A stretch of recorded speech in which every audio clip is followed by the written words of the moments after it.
Today, Russia announced that it had expelled 6 diplomats from the British embassy in Moscow.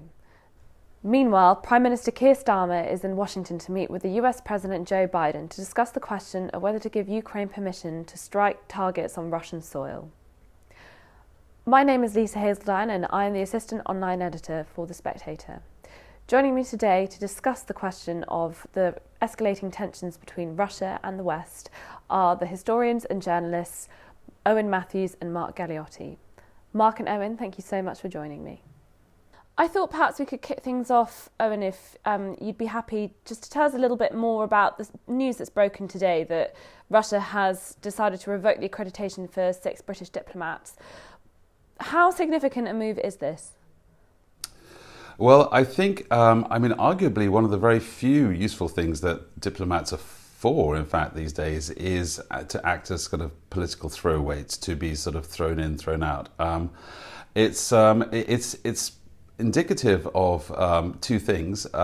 Is one, the Russians have a really quite gratifying, rather like the Iranians actually, they're the last people in the world who apparently believe in the sort of long arm and the incredible, profound genius of the British Special Services and our role in allegedly sort of secretly running the world, which is actually, I personally find quite gratifying.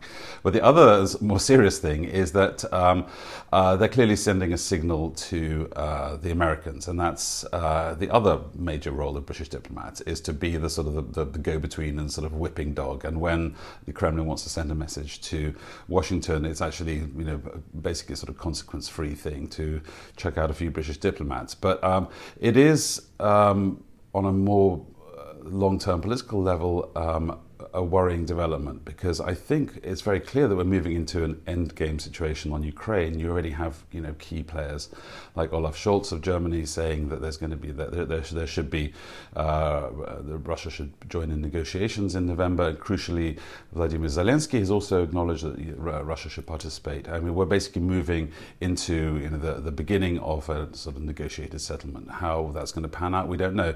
But or the fact that this phase is beginning with a further breakdown in relations is worrying. And I think the proximate cause of that is, of course, the row about the Ukrainian use of long-range Western-supplied cruise missiles and rocket artillery against targets inside Russia. It's interesting, Owen, that you mentioned this debate, this discussion that's going on right now between Britain and the US about whether or not to give Ukraine permission to use Western-made long-range missiles. But before we move on to that in more detail, Mark, I was just wondering, do you think that there's a possibility then that these diplomats who've been expelled could be spies? How realistic do you think those accusations from Russia are? Could they be spies? Well, some of them absolutely could be. I mean, we don't know, but it's a classic and well understood tactic that you place some of your human intelligence officers in embassies around the world under diplomatic cover. That's, again, part of the role of embassies. That said, the odds that, frankly, that the Brits have 6 intelligence agents in what is a very, very much now slimmed down embassy is questionable. And more to the point, the very fact that these people were not PNG, they were not rendered persona non grata, which is when you're sort of kicked out and told never to darken their doors again, but just simply have had their accreditation removed, which is something that has the same kind of overall effect. They have to leave the country, but it's not so hostile or confrontational. It's not quite so quick. And in fact, we discover now that, in fact, this was done last month. It's only now that the Russians have chosen to make a big song and dance about it. That does not actually speak to the sense that you believe that these people are dangerous, engaged in subversive activities to bring down the Russian Federation and all the other kind of bizarre things that the Federal Security Service and the Russian Foreign Ministry accused of them. It is, as Owen said, rather that these particular individuals were considered to be useful tokens, just simply to register Moscow's dissatisfaction with London, which after all expelled the Russian defense attaché earlier this year because of involvement with an arson attack in Leighton, but also being able to prepare it for a sort of propaganda attack on the day when Keir Starmer is heading to Washington. Do you think this could signal a further rupture in diplomatic relations between Russia and Britain? That's something that a lot of the Russian press seems to be sort of writing about, positing the question today. What do you think? It's hard to see actually how it can get that much worse. I mean, short of war and similar apocalyptic things, which isn't on the table. I think we do have to stress, despite whatever Putin has said, we can't really take his rhetoric at this at face value. No, I mean, I think that it's worth noting, after all, that the current level of diplomatic contact between Britain and the Russian Federation is worse than pretty much any time under the Soviet Union, when there was the Cold War and a deep ideological divide and everything else. In some ways, both the Russians and not just the Brits, but other Western countries have actually allowed this whole game of tit for tat to reach a simple level in which we have very, very few connections, but also very little leverage on the other power. And Owen, you mentioned that Starmer and Biden are meeting in Washington today to discuss this question of long-range, giving Ukraine permission to use Western-made long-range missiles to strike Russian targets. Could you just tell us a little bit then about how that discussion sort of plays into the wider picture with regard to the war? What is really at stake with what Biden and Starmer decide to do next? Well, it's interesting because I had a meeting a couple of days ago with a couple of people from the Foreign Office and from the Cabinet Office who actually admitted that, in fact, on an operational level, the use of these cruise missiles like the Storm Shadows and the ATACMS are not going to be a game changer, even if used against Russia, in terms of turning the tide of the war.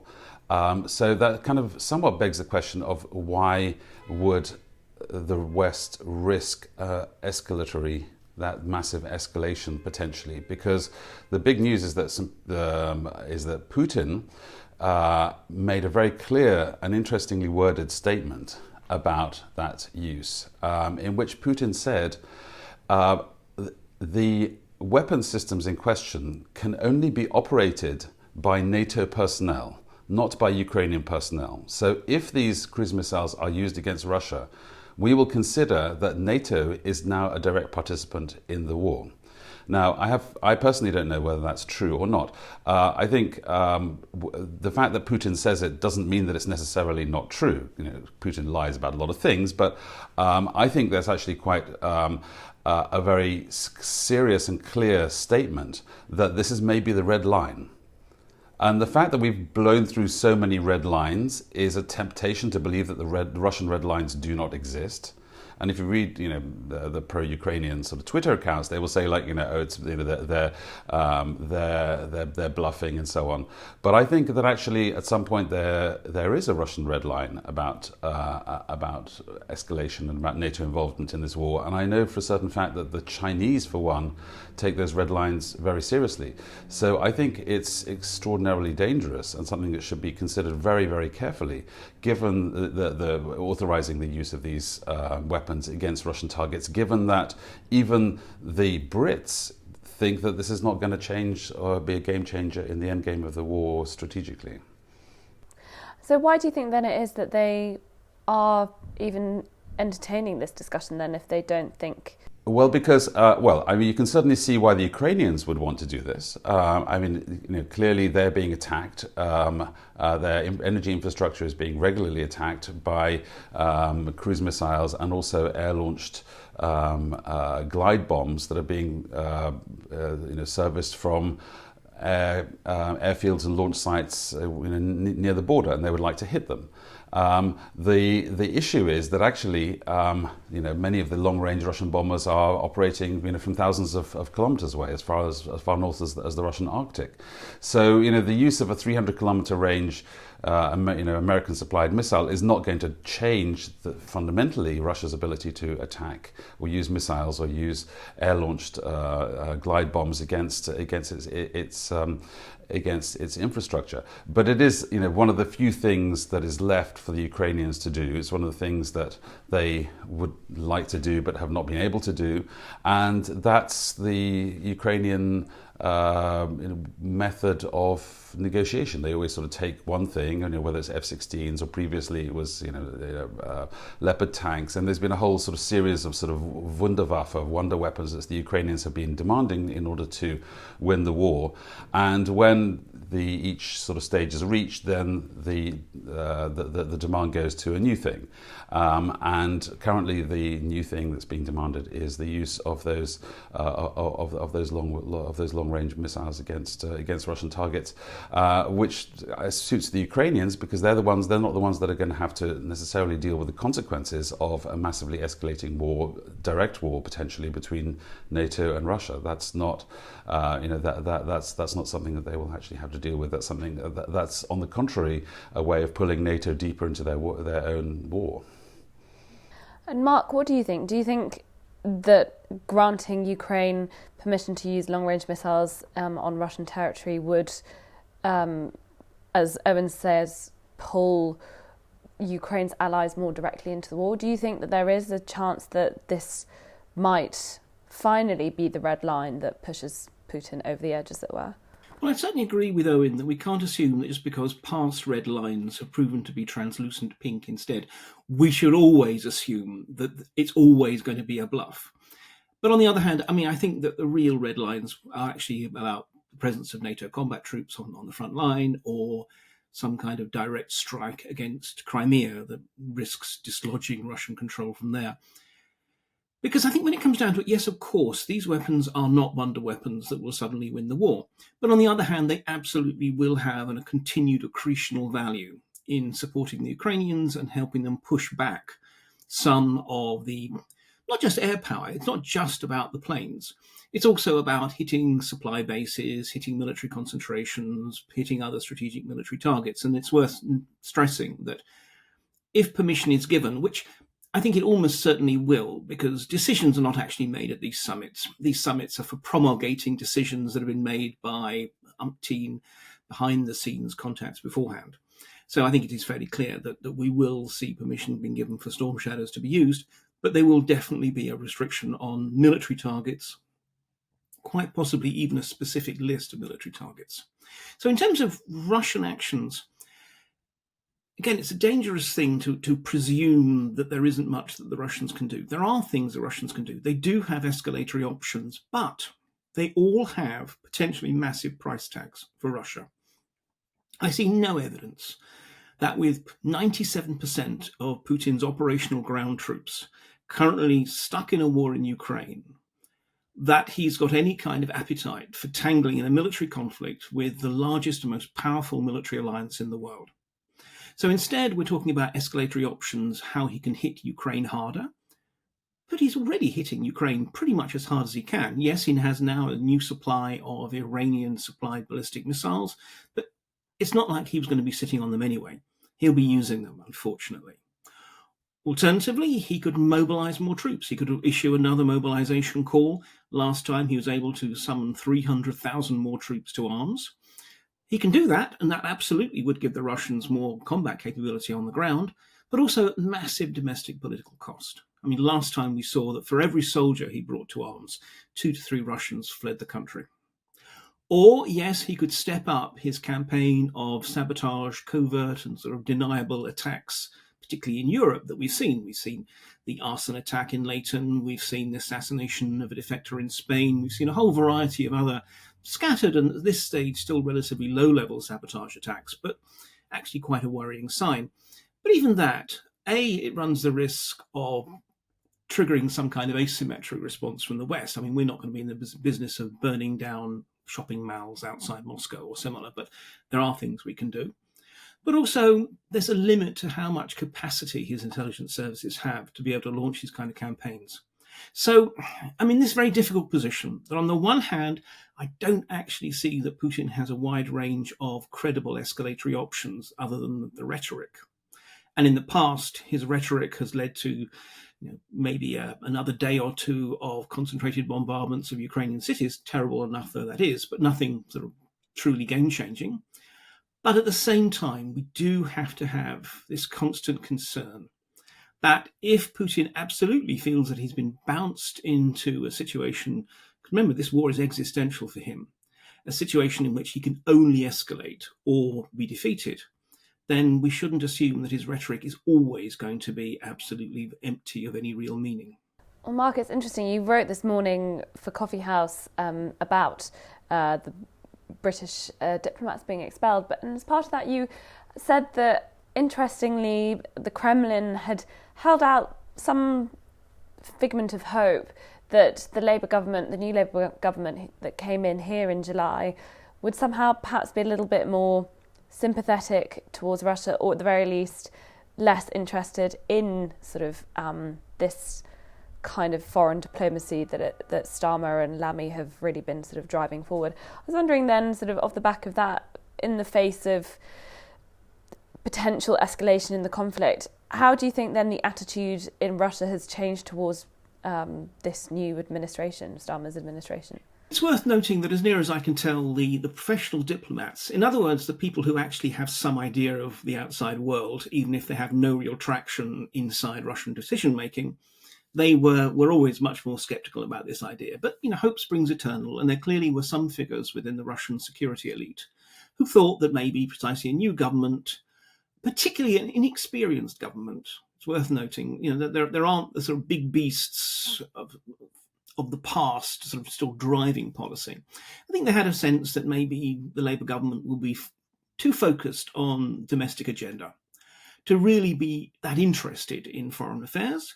And also precisely because, well, we've been told there's this huge black hole, that they'll be looking desperately to salvage what money they could, including perhaps from the assistance being provided to Ukraine.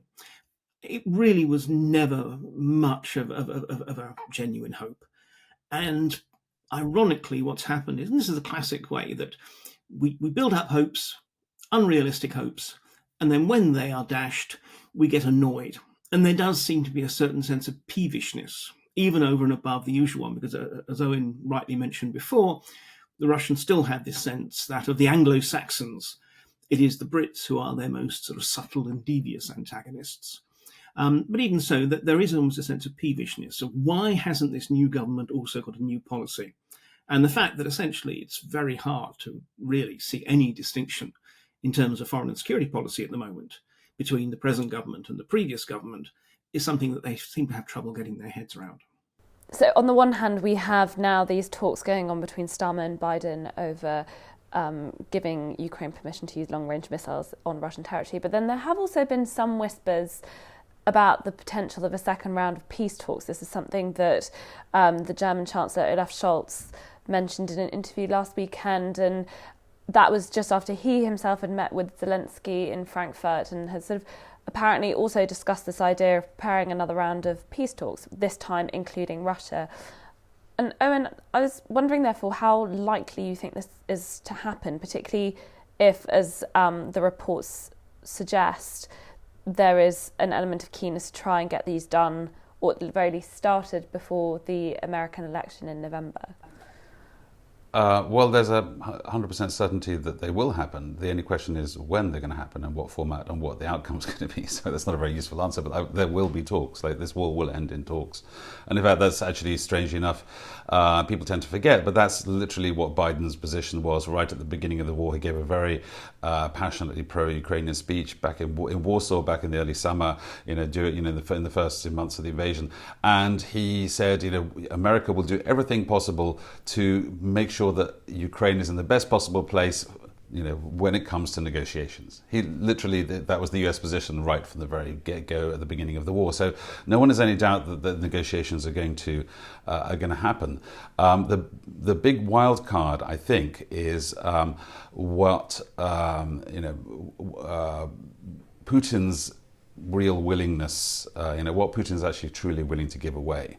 And here we have like a spectrum, and I defer to Mark because actually he's he's an expert on the security services and particularly the clique around Putin. But you have a sort of gigantic sort of gamut from the sort of various sort of Looney Tunes rantings of the Kremlin propagandists, which is often taken to be what Putin thinks, but actually it's not, to what Putin himself actually says. And then sort of, around Putin there are various, people who are sort of delegated to write articles, also send up trial balloons, about this course or that course. So the upshot of all of that is that we don't really know what Putin is willing to, how willing Putin is to bring this war to an end. But we can actually say that a state of war and readiness that Putin has put Russia into, and the sort of the war economy and everything, doesn't actually require a shooting war to continue. It's to continue that state of sort of patriotic fervor, and I think it would actually be in many ways very useful for Putin to be able to actually bring the bloodshed to a close and actually get sanctions lifted. So I think Putin is strongly incentivized to at least freeze the conflict. I think what he really would like, and what Putin is not going to get, is to sit down for a sort of Yalta-style carve-up of Eastern Europe and sort of carve out spheres of influence, as Stalin, Roosevelt, and Churchill did at the end of World War II. That's not going to happen. I think and neither is there any prospect of Ukraine giving away land for peace. That's also not going to happen, because neither Zelensky nor no Ukrainian president can do that. Ukraine becomes instantly ungovernable. There is a civil war the next day. You cannot officially de jure give away a single inch of Ukraine. What you can do is essentially have an armistice along a line of control, which is, to me, devastatingly obviously the way this war is going to end. No one's going to give anyone an inch of land either side of that line of control. There's not going to be any land swaps, I don't think. But then the question becomes, and this is again what sort of British government sources have been telling me, the idea that the end game is not really about regaining lost Ukrainian territory. That's lost. It's about guaranteeing Ukrainian sovereignty in a post-war situation, and that really means actually finding a diplomatic solution or finding some kind of security guarantee situation that will allow Ukraine to be economically and politically free of Putin's future aggression. And that's the tricky part, and that's what negotiations are essentially going to be about, in my opinion. Yes, I very much would agree that it's hard to see the Russians relinquishing any territory they have conquered, and it's hard to see a Ukrainian president able to actually make a deal that formalizes that. So yes, there will someday be negotiations. I think for me, the real problem is that at present, both sides think time is on their side. The Russians are thinking, well, look, we've been degrading the Ukrainian energy infrastructure. They're going to be in for a hard winter. And meanwhile, we're still able to drive forward, particularly on the Donbass front. And they've also launched a counteroffensive against the Kursk salient that the Ukrainians have taken. And likewise, the Ukrainians are thinking, well, look, we're now getting more kit. We're beginning to get a handle on our manpower needs. Next year, maybe we'll be able to launch another more generalized counteroffensive that will be more successful than the earlier one. So if both sides, unfortunately, think that in 6 months, 12 months' time, they will be in a better, stronger position in any peace talks, neither side actually has any incentive to talk now. So I think this is one of the problems neither side really feels. Although they're both happy to say we're willing to talk, for the Russians, negotiation means we're willing to hear the Ukrainians surrender. And likewise, if you look certainly at the current 10-point peace plan, notionally as it's called, that Zelensky has offered, well, that is, actually, this was something that a Western diplomat described it to me as an invitation to the Russians to capitulate, because it even includes war crimes tribunals. And if we think that Putin is going to book himself a ticket to The Hague and hand himself over to a tribunal, well, then we're not talking seriously. So I think this is a problem. Both sides say they're willing to talk, but at the moment, neither side is actually willing to negotiate. Mark, Owen, thank you so much for joining me on Spectator TV today.